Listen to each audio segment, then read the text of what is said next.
Our universe is filled with beauty.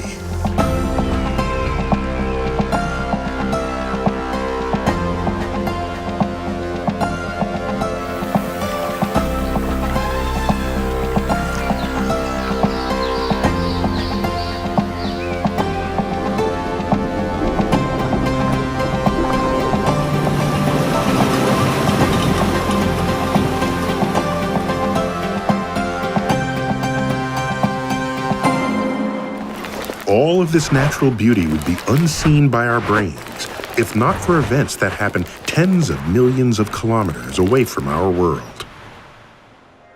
To understand how we're able to see the world around us, we must first travel off this planet and into the core of a distant star. Stars are made up of the most abundant element in the universe, hydrogen. Hydrogen makes up 90% of the baryonic matter in the universe. Baryonic matter is the stuff made up of atoms. Hydrogen was formed as the result of the Big Bang. Each hydrogen atom consists of a proton orbited by a single electron. When great amounts of hydrogen gas coalesce in the outer spiral arms of a galaxy, gravitational forces make the gas collapse to form interstellar clouds. Denser areas in these clouds continue contracting and form protostars with protoplanetary disks, the beginnings of new star systems. As gravity continues to collapse the balls of gases, the density and temperature increase in the protostar cores. These conditions strip the atoms of their electrons, allowing the protons to stick together when they collide, starting a process called fusion. All stars have nuclear fusion taking place in their cores, either the form of a complex process called the carbon-nitrogen-oxygen cycle that takes place in more massive stars than our Sun, or a simpler process called the proton-proton reaction in stars with similar masses. In both cases, interactions between energy and electrons during these processes create the light and colors we see emitting from stars. A basic model of an atom shows an electron orbiting the nucleus like a planet orbits a star. The difference is that, in principle, the planet can have any orbit, but an electron must jump between allowed orbits if it absorbs or emits the right amount of energy. To better understand this principle, imagine an electron riding on an elevator. The elevator is engaged upward when a photon strikes the electron, lifting it to a higher orbit. Once the electron reaches the higher orbit, it can fall back to the lowest ground state, releasing a photon of light on the way down. The electron can also make stops at lower orbits on its return, releasing photons of energy at each stop. We see the released photons as colored light. High energy is seen as violets and blues, low energy as oranges and reds. We can see this process on Earth when we look at a neon light. Neon lights and other glowing tubes are filled with specific gases to generate the desired color when excited with electricity. Back in the star, the interaction of photons and electrons continue from the core outward to the surface over hundreds of thousands of years, until the energy contained in the photons reaches the star's surface. Once at the surface, photons race away at the speed of light, 300,000 kilometers a second. The photons will travel through the near emptiness of space until they collide with another particle. Let's follow a photon on its journey across the galaxy. Moving away from this star, Our photon starts a journey that will take more than 1,300 years to reach Earth and its final destination. The star that generated the photon we are following belongs to a star cluster called the Trapezium, located in the front of the Great Nebula in Orion. As we move away from the star, we see the large nebula stretch 24 light-years across, roughly 225 trillion kilometers. You see that the nebula displays many different colors. These colors are generated in several ways. The red and blues that we see are hydrogen and oxygen electrons dropping down to their ground states after having been excited by the stars residing in the cloud. The white areas are starlight reflected by the dust in the nebula. The photons that hit the dust particles are scattered in different directions, depending on the angle of incidence of each photon. Our photon is now moving across space, along with billions upon billions of other photons from the star and nebula. Their destination will be the beginning of another journey across a young stargazer's eye and mind.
Our photon and its companions have survived the journey to our solar system without being absorbed or deflected by other particles. Their travel is about to end, but there's one more hurdle for the photons to overcome: our atmosphere.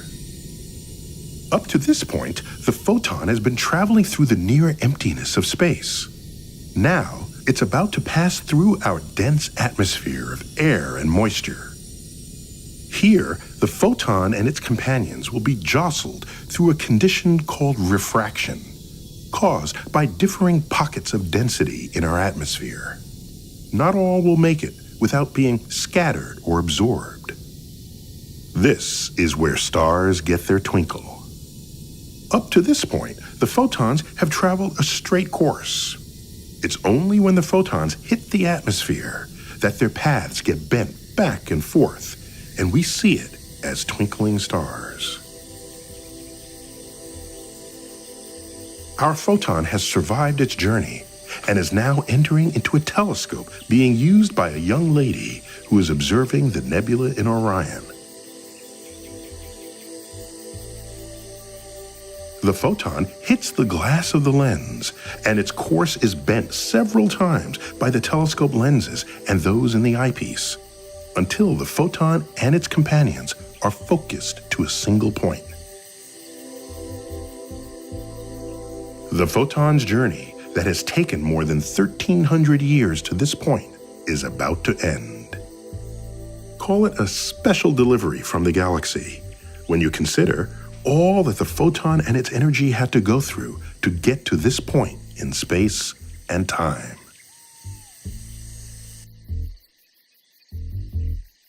The photon crosses the distance from the eyepiece to the front of the girl's eye, avoiding the blink of her eyelid.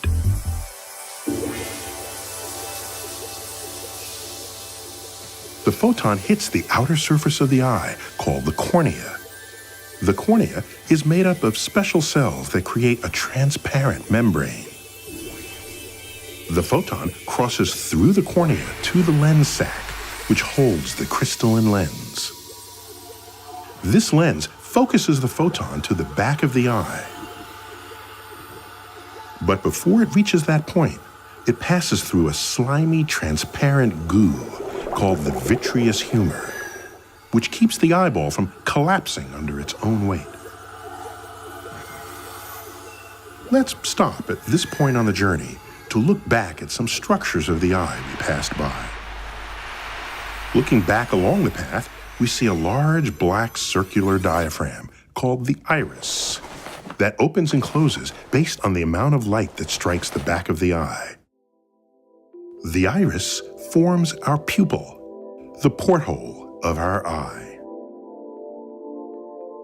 We've all gone from a dark room to the bright outdoors and experienced temporary blindness as the iris closes to limit the amount of light that is allowed to the back of the eye.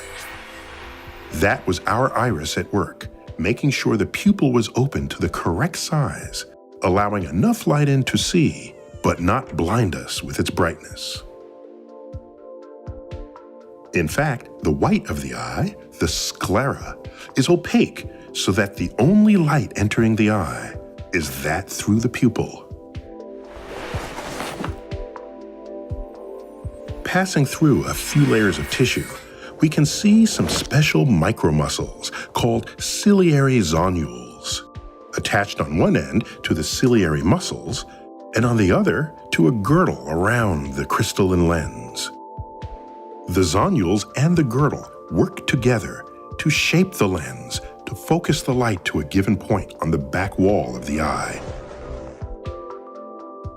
As we age, the crystalline lens begins to harden, and the girdle and zonules have difficulties warping it.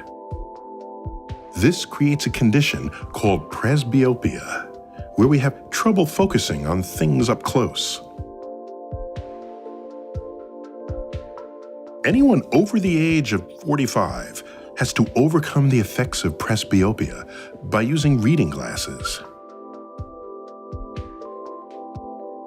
A second condition happens to the crystalline lens as it ages.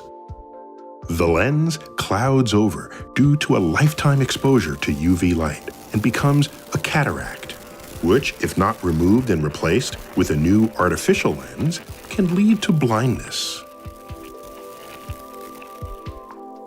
Cataracts are one of the leading causes of blindness, yet sight can be restored in a simple procedure that takes only a few minutes.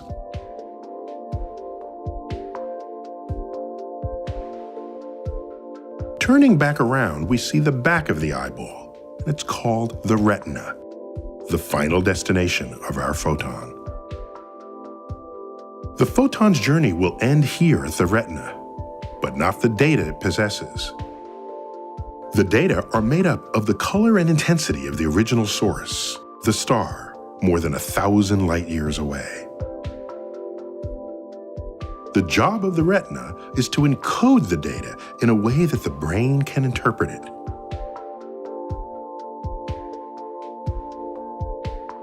Looking across the retina, which makes up about 2/3 of the back of the eyeball, we see some features that break up this apparently smooth surface. First, we see the arteries and veins that carry the blood to and from the retina and the other tissues of the eye. Next, we see a disc that is of lighter color compared to the surrounding area. This is the optic nerve head. We will see in a moment how the data contained in the photon and the others traveling with it will get transmitted to the brain via this nerve. Looking directly ahead, we see a darker area. This is the macula, the eye's sweet spot. This is where the crystalline lens focuses the light it receives. The best way to imagine the retina is to think of it like the sensor in your digital camera. However, instead of using pixels, the retina uses cells called photoreceptors. The majority of the retina is made up of photoreceptor cells called rods, which are very sensitive to light, but relay only white light at low resolution to the optic nerve. This is due to pigment in the rods, which reacts to the photons when they hit the cell, which in turn sends only one type of signal to the brain.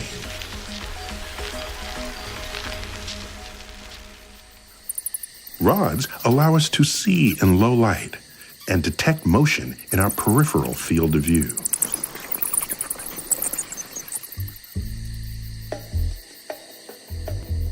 The point on the macula that the crystalline lens focuses light is called the fovea. The fovea is like a 2.5 millimeter pothole in the otherwise homogeneous surface of the retina. If the shape of the eyeball is too elongated, the focused light will fall short, creating a condition called nearsightedness or myopia. If the eyeball is instead elongated vertically, the focus point will fall behind the retina, creating farsightedness or hyperopia. Glasses or contact lenses with specific prescriptions can eliminate the effects of both myopia and hyperopia.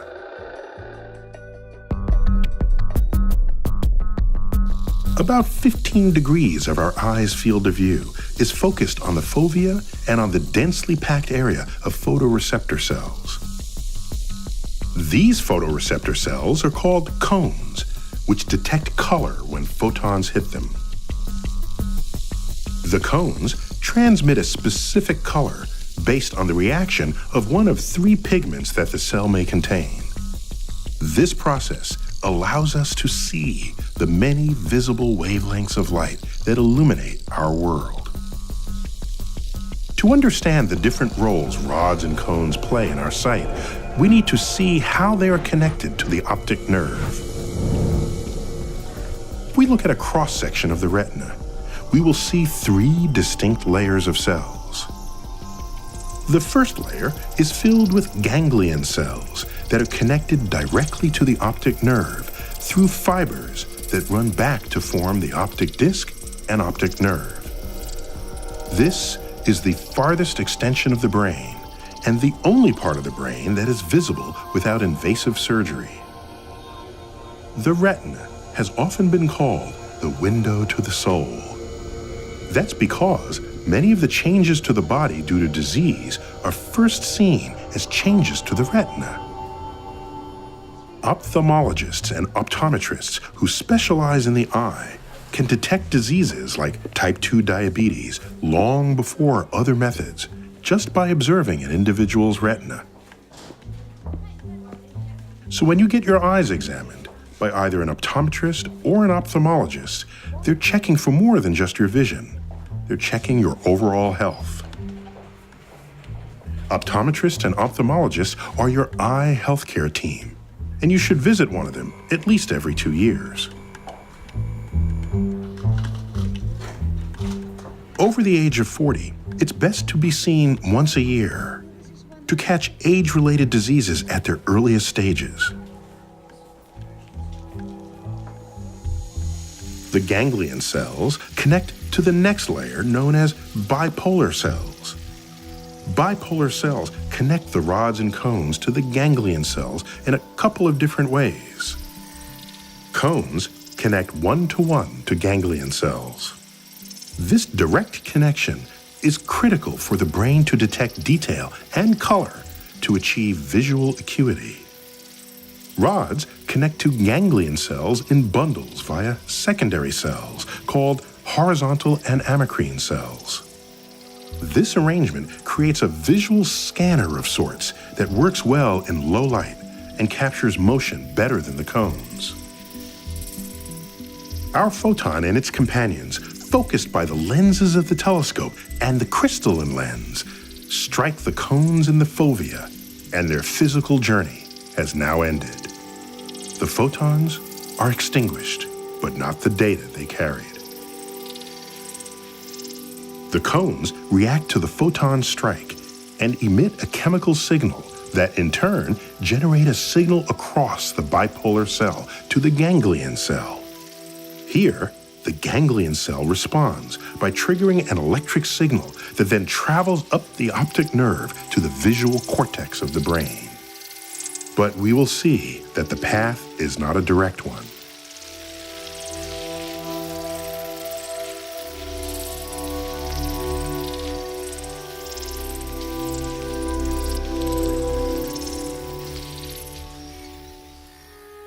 Our optic nerve system splits our eye's field of view into two hemispheres, right and left. If we look at this system from the top down, the fibers leave the optic disc as a single bunch. But when the nerves pass through the bony optic canal and reach the optic chiasm, the fibers divide into right and left visual fields. The right field travels to the left side of the brain, while the left travels to the right side of the brain.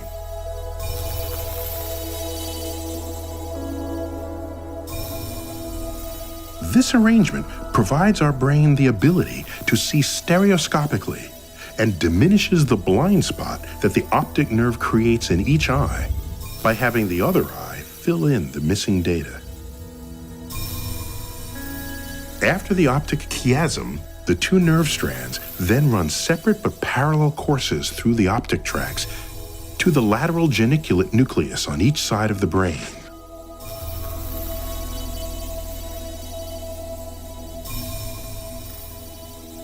From here, the optic nerve strands separate and spread out to form the optic radiation, providing nerve pathways' two main sections of the visual cortex. Here, the data received from the eye is split into two sections, information from the fovea and from the peripheral portions of the retinas.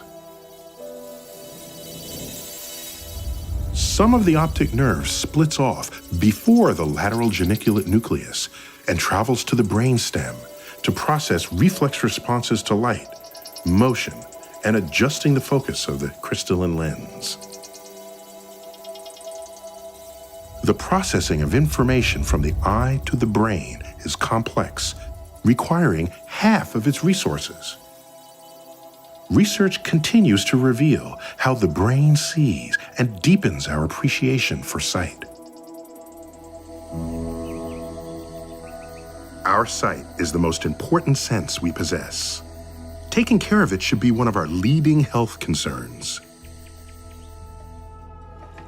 Wear sunglasses when outdoors to protect the retinas from ultraviolet light. And protect the skull when doing action sports.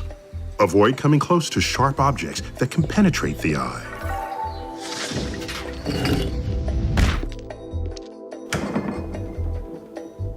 Eat a proper diet and exercise to avoid developing type 2 diabetes that can lead to blindness.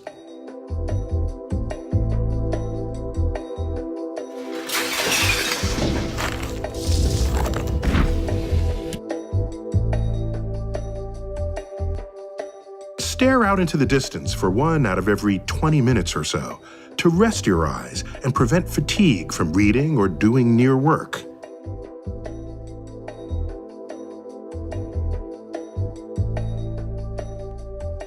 Wear safety glasses when the possibility of debris entering the eye exists.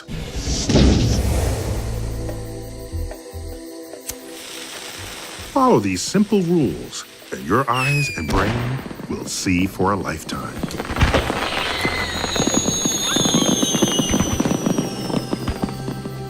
So next time you look up at the night sky, think about all that went into the process that allows you to see its stars.